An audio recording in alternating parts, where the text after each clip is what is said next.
If you regularly find yourself going back and checking if you've locked a door, locked your car, things like that, then this video is for you because we're going to dive into that. I'm Chris from the Leeds Anxiety Clinic. I've got my colleague Chris here as well. Hello. So really common thing, people going back, checking if they lock the door, checking if they lock the car, bunch of stuff. What's going on here? Yeah, there's a type of OCD which often gets referred to in the literature as checking OCD. I don't think it's fair to call it a separate version of OCD. Obsessive-compulsive disorder is where you have intrusive thoughts that are effectively your unconscious telling you what you don't want to be true so that you can make sure that thing does not come true. It's effectively a closed loop. It's just your own brain thinking about what you don't want to be true and then asking you, is that true, as a way of keeping you safe. You'd imagine that there's some good evolutionary advantage to us having evolved and developed that kind of thought process. But in an obsessive, it is repeated many, many times. And the obsessive brain is a brain that doesn't find anything less than 100% certainty that that thing isn't true tolerable. So we're talking today about checking OCD and we're talking today about locks, but I would more broadly say that OCD is a thinking problem, it's a beliefs problem, it's having your own unconscious ask you a question, what if this terrible thing happened to be true? And then treating that thought like it's wise, like you know something unconsciously, there's some wisdom to it, you wouldn't be thinking it if it didn't have an element of truth to it. And the responsible thing to do is now become 100% sure that that intrusive thought isn't true, otherwise you're a monster. Irresponsible. Why wouldn't you just go check? But this actually manifests itself in lots of other ways within OCD. It's outside of the scope of this video to talk about those, but checking OCD is not a different form of OCD.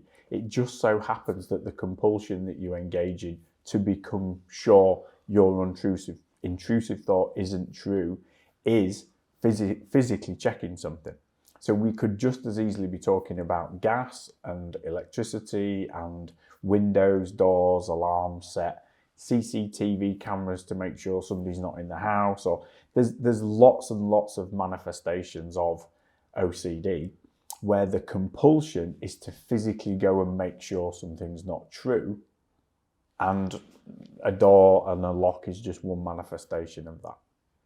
Yeah, so I've left the house and then I feel bad because I then start wondering whether I've locked the door and maybe I haven't, and maybe my house is getting burgled. Yeah.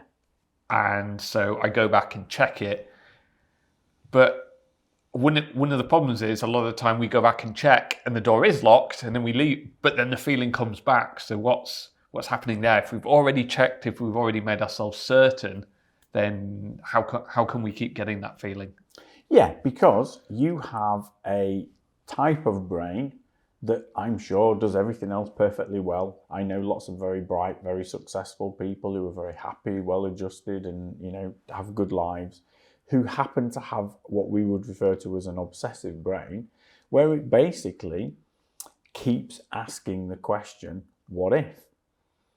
It's up until the most recent edition of the Diagnostic and Statistical Manual, which is a psychological book that psychologists use to diagnose psychological disorders. Obsessive-compulsive disorder was a subset of anxiety. In the latest edition of DSM-5, it's actually come out from under being an anxiety disorder and it now sits on its own. But it's outside of the scope of this video to go into why that would be the case. But traditionally, we've thought of obsessive-compulsive disorder as an anxiety disorder because it's the inability to tolerate uncertainty. You and I are 95% sure that our houses aren't being burgled right now. And yet we're here making a video and we're not rushing back to check. I guess the key thing with an obsessive is that they will not tolerate anything less than 100% certainty. So we're only 95% certain. If we went back and physically checked our front door, for a very small window of time, we become 100% certain that our door was locked. But then as soon as we got back here, we dropped back to being 95% certain again. The difference is that you and I are prepared to tolerate the small chance that we might be getting burgled right now. It's not intruding in our ability to do this task.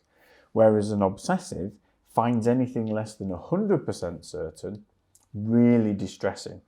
And so therefore, it's not that they think they're getting burgled, they're just not 100% sure they're not getting burgled, and that feels really irresponsible. It feels like they must do something about it, and it feels like it's reckless for them to simply, well, 95% sure, what the hell, I'll leave it. It feels immoral. They're good people. They want to protect their family. They want to protect their loved ones. They want to protect their housemates' equipment. Yep. So the idea that they're only 95% sure that that door is locked feels monstrous. Yeah. I need to be 100% sure because I'm a good person. I can't put my family and my friends at risk. Does that answer your question? Yeah.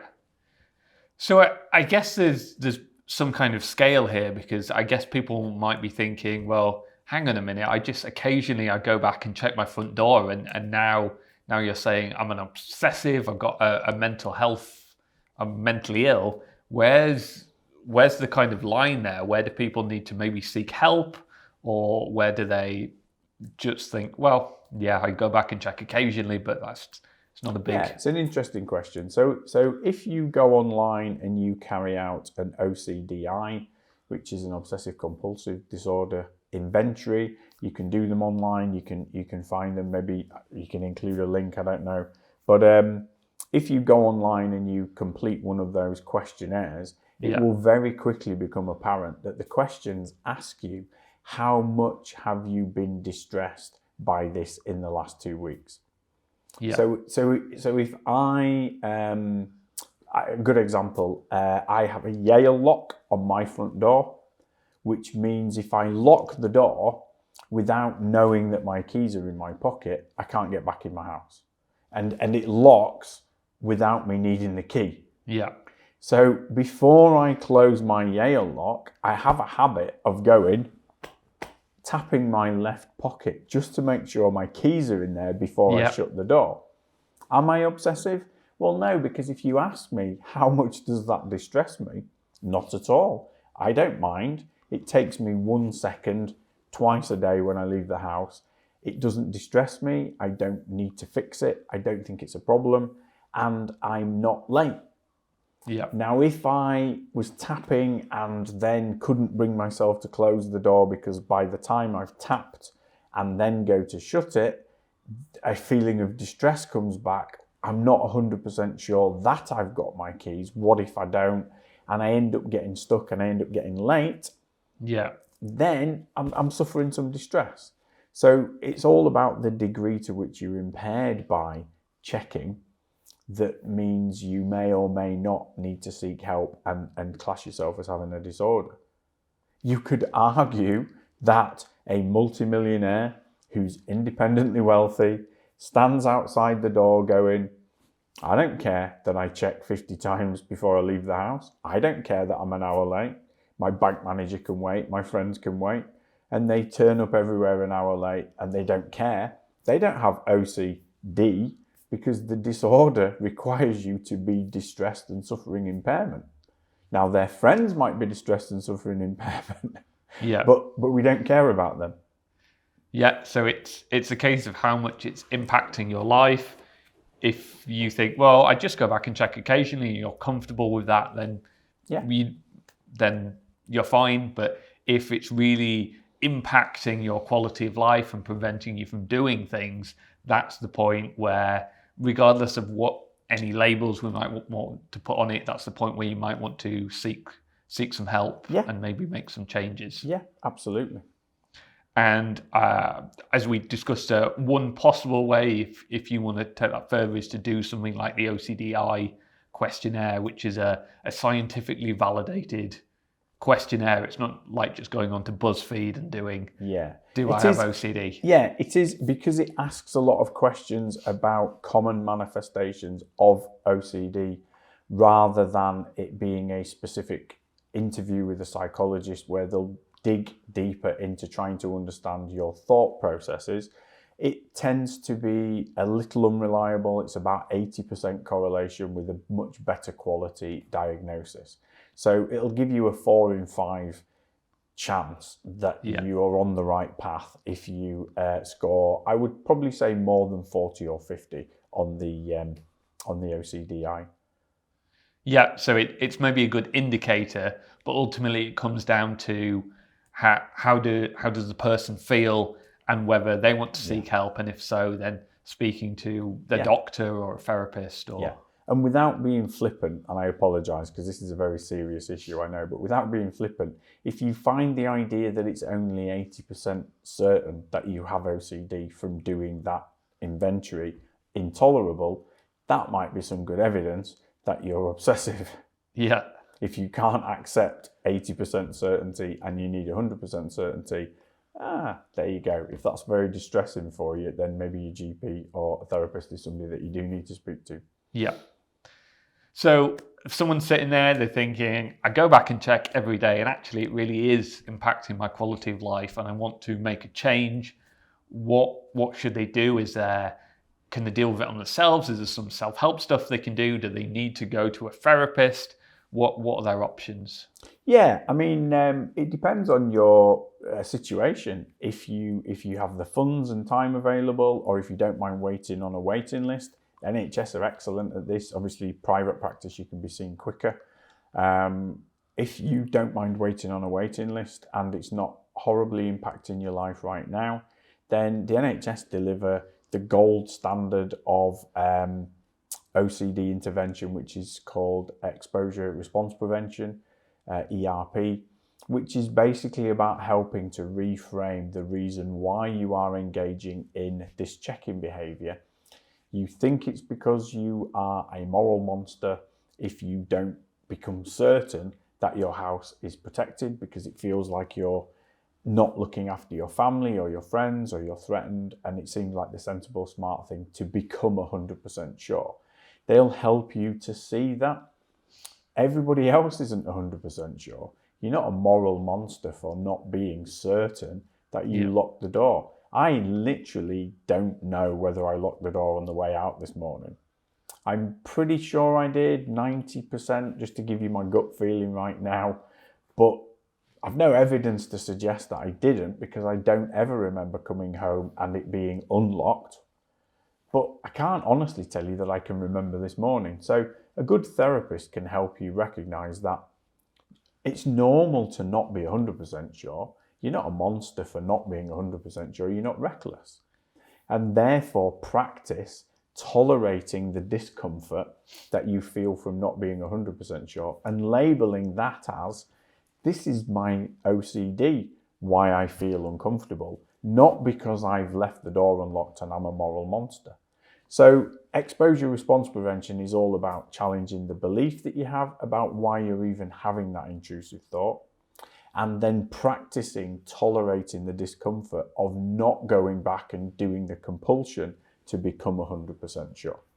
Yeah, so and it's really good evidence base, cracking. So it's unpleasant work because it's asking you to tolerate discomfort.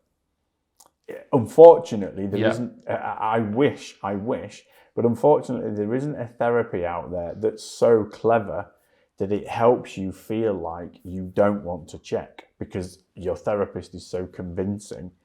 Unfortunately, you can get halfway there with a good therapist, but then the other half is no easy way to do it. You just have to practice, tolerating the discomfort of not being sure and walking away.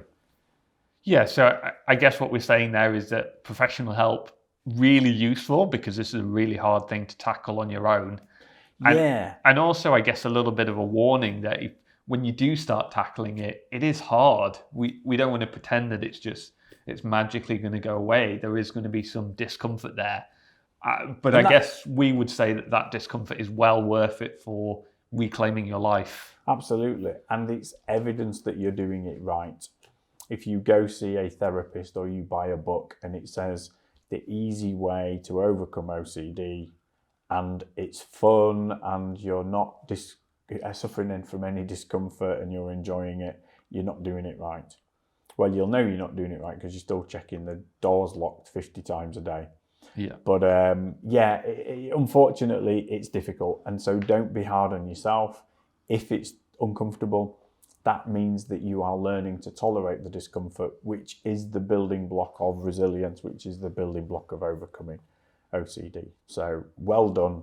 You're doing it right. It's supposed to be uncomfortable. I guess the other thing I pulled out of that was sometimes people think that they have a memory disorder and that it's because they can't remember that they've locked the door and that somehow their memory isn't working. But we're saying that that's probably not the case. It's probably a case of OCD instead, and actually their memory works fine. Yeah, absolutely. I can't remember how I got from my car to my house last night. I got in my car, I went into some form of, unless I'm actually in, someone steps out in front of me, I'm on autopilot. When I left the house this morning, no idea. I don't remember brushing my teeth. I don't remember putting my contact lens in. I don't remember locking the door on the way out.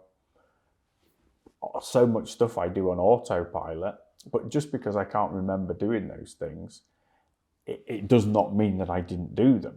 Yeah. Most things that you do, you won't remember doing. So if you start asking yourself the unfair question, did I lock the door this morning? Can I remember doing it? That's the very unfair question to be asking yourself. The best question to be asking yourself is, have I gone home multiple times in a row and found that my door was unlocked? Then I'd start wondering whether you might need to do something different about your locks. But as long as you're going home and your doors are locked at the end of the day, forget the fact that you can't remember doing it in the morning. Nobody can. Yeah, so good news in a way that it's not that there is something significantly wrong with your memory. Yeah. There is maybe something wrong with the thought patterns that are established there, but those are fixable through treatments like exposure and response prevention. You have some very untrue beliefs about memory if you think that everybody else can remember locking the door this morning. They can't. It's just that they think that that's normal and they don't think that's any indication that they might not have done. Yeah. So I feel like I sort of didn't answer your question earlier because you were asking about what they should do next. As a therapist, I'm biased towards talking about how therapy might work, but of course there are some great resources out there. NHS, great resource. There are OCD groups which you can access their websites. There is all sorts of literature. A particularly great book that I use with clients is Break Free from OCD. I think there's probably a review of that somewhere on this website. There are good resources. Yeah. And I would stress that this is not an information problem. This is not a I don't know what I'm doing, so therefore I'm doing it wrong problem. That would be, with a simple reading of a book, reframe the problem once intellectually. I had these facts which I thought were true. I read a book and it showed me that these facts are now true. Now I don't want to check my door anymore. It's not going to work that you get new information and this problem goes away.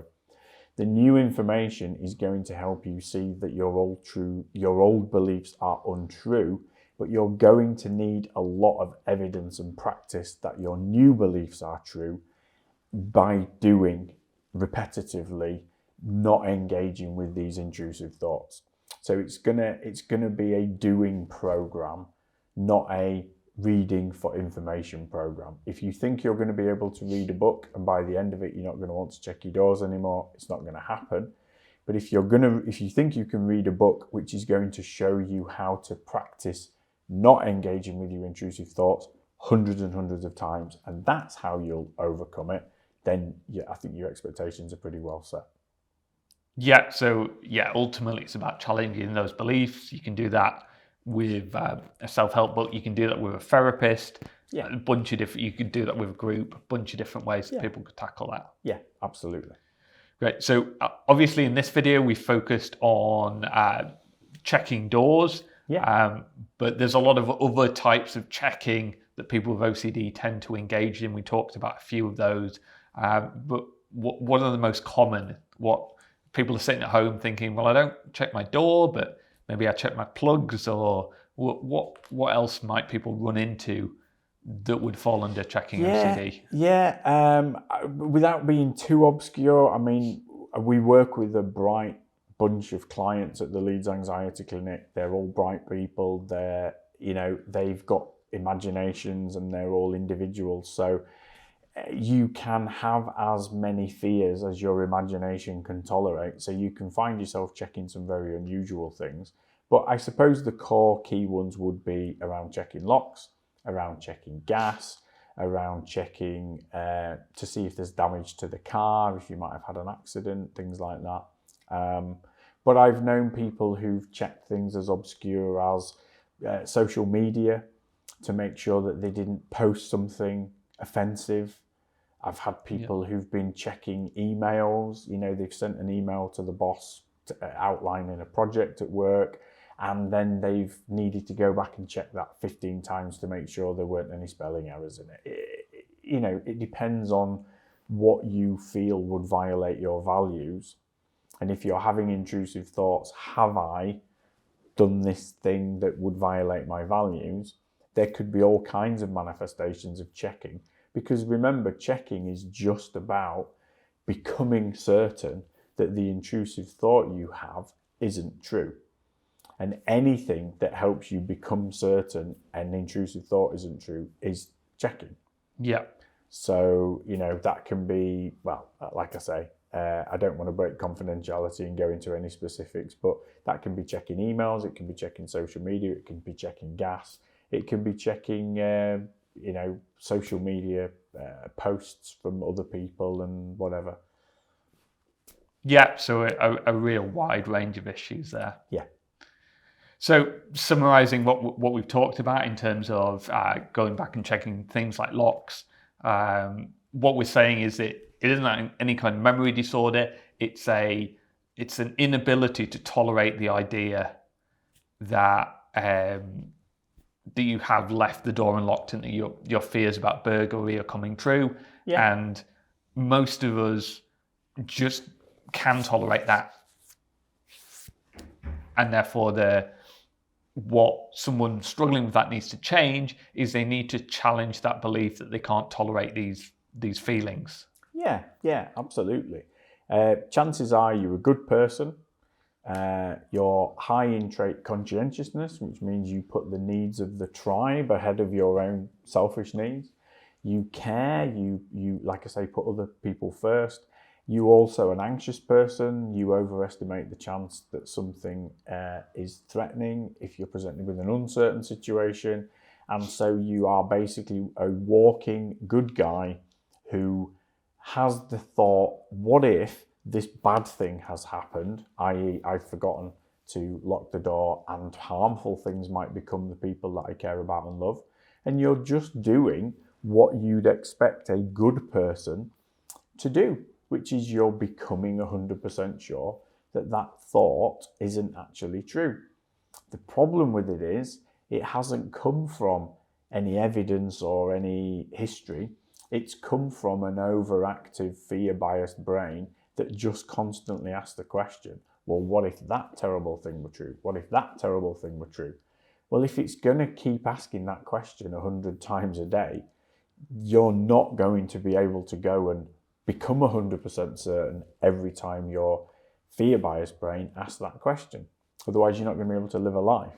Yeah. So we have to reframe the problem as, I don't have a lock or morality problem. I have a fear-biased brain that keeps asking, an obsessive question. What if this terrible thing's true? What if this terrible thing's true? And instead of becoming 100% sure that it isn't, by doing any one of a number of compulsions, we need to tolerate that the reason we're having that thought isn't because of the world. The reason why we're having that thought is because we happen to own a brain that thinks that way.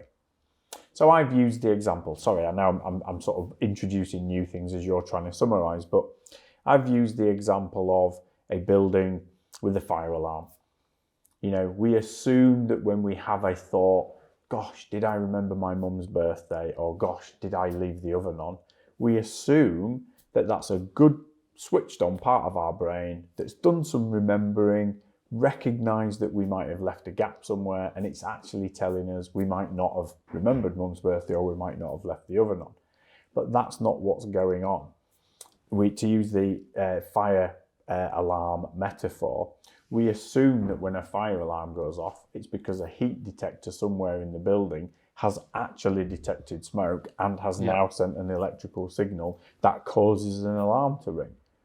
But if you went in every day and that fire alarm went off 100 times a day, and 100 times a day for 6 months, there had been no smoke, you might think that although it seems monstrous to not evacuate the building when a fire alarm goes off, you might get to the point where you recognize that that fire alarm is not reliable.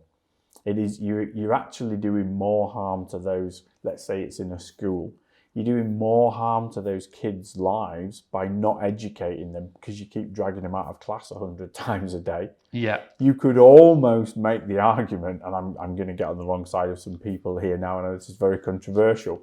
You could almost make the argument that exposing them to a 1 in a million chance they might burn to death in a fire is better than the 100% chance you're going to fail them in education by dragging them out of class 100 times a day. And in fact, I'm getting a little bit ahead of myself because one of the most difficult questions you have to ask and answer in therapy is, am I prepared to take the 1 in whatever chance that I'm going to get burgled in exchange for the 100% chance that I'm going to get fired because I keep turning up an hour late? Yeah, and that's the same thing when you're wondering if you locked your door at home. There's a tiny chance there that you might have left it unlocked and that you're going to get burgled. But it's a very small chance compared to a 100% chance that you're going to spend 10 minutes of your time going back and checking that door. Or 2 hours. I mean, I've worked with clients where they've literally been an hour, 2 hours late some days because it's not just the front door. They've got to check hair straighteners. They've got to check that the shower's off. They've got to go around and check all the doors and windows. I mean, you know, some people with checking OCD can have a terrible impairment of their lives. So, you know, in some instances, it's a no-brainer because the impairment's so high, you know, they'd almost just burn the house down themselves rather than check every day whether you know the house might burn down.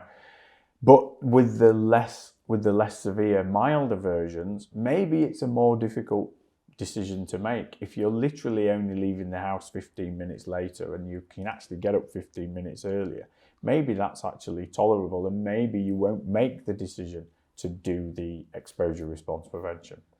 Yeah, so it's about that trade-off of how much is this impacting my life versus it is quite hard to do something like go through therapy and solve it. But you're going to cumulatively get a lot of benefit out of that even if you're only taking 10 minutes a day. Yeah. Over the course of your life, that's quite a lot of life. Yeah.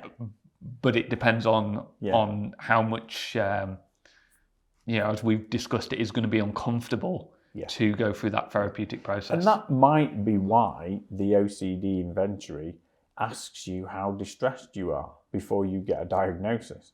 No point giving somebody a diagnosis if the treatment is going to be worse than the experience. Yeah. If we said to people, have you ever been mildly bothered by something? well, here's a really hard treatment to fix Yeah. that problem, then it doesn't make sense. I suppose that's why we put the cutoff at 40 to 50 before we even bother, diagnosing people with obsessive compulsive disorder, because the treatment's actually pretty difficult. Anyway, I digress. You get my point. Yeah, so hopefully that's given you some insight into why you might want to go back and check locks, check your door, and how that translates into OCD, and whether it's something you need to look at, or whether it's actually something that you don't need to worry about because it's not impacting your life that much. And actually you can say, well, okay, I know what it is now, and I'm comfortable with it, and I can go on. Or maybe it's something where you're thinking, well, maybe I should get some professional help. Maybe I should get some help some other way with that. If you have found this useful, then please give this video a thumbs up. And if you want to learn more about OCD and anxiety, then hit that subscribe button, because that's what our channel is all about. And we would love to see you in another video.